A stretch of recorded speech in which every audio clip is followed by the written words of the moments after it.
Hello friends, जय जगन्नाथ। मु आपण मानक स्वागत करछि स्नैक्स रोसई को।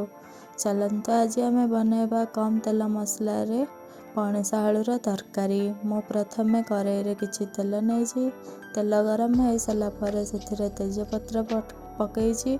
तेजपत्र टिके फ्राए हो सारा पर मुझे कटा जाइथिबा पियाज को ऐड करछि। पियाज को हल्का गोल्डन ब्राउन होला पर्यंत आम टिके फ्राए करबा। देखो ऑलमोस्ट मोर पियाज फ्राई हो सारा। चलते आम से बटा जाइथिबा मसला को ऐड करबा।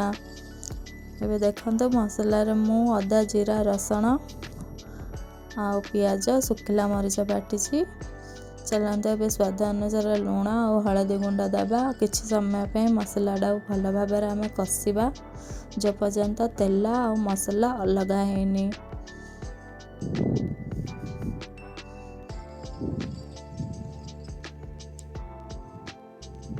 देखते आमर मसला रेडी हो गला कषिकी। चलते एबे ताहिरे सिझा जाइथिबा आलू आ पणस को ऐड करबा। एबे चलतु आलू पणस को भल भाव मसला सहित मिसई दबा और किछि टाइम पे ताको कषि दबा।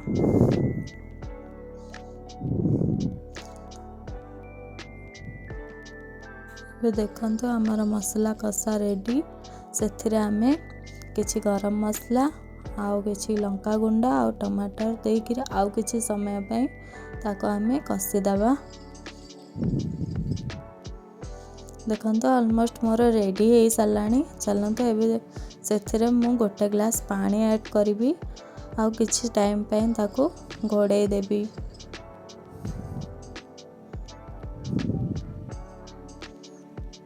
एबे चलतु आमर देखंतु रेडी हो गला। चलते एबे गोड़नी काढ़ा। देखंतु मो पणस तरकारी रेडी हो गला।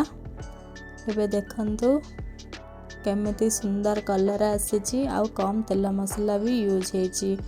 एमिति घरोई खाद्य देखिबा पई मो चैनल को लाइक सब्सक्राइब करंतु। मु तम पई नुआ नुआ वीडियो अपलोड करिबी।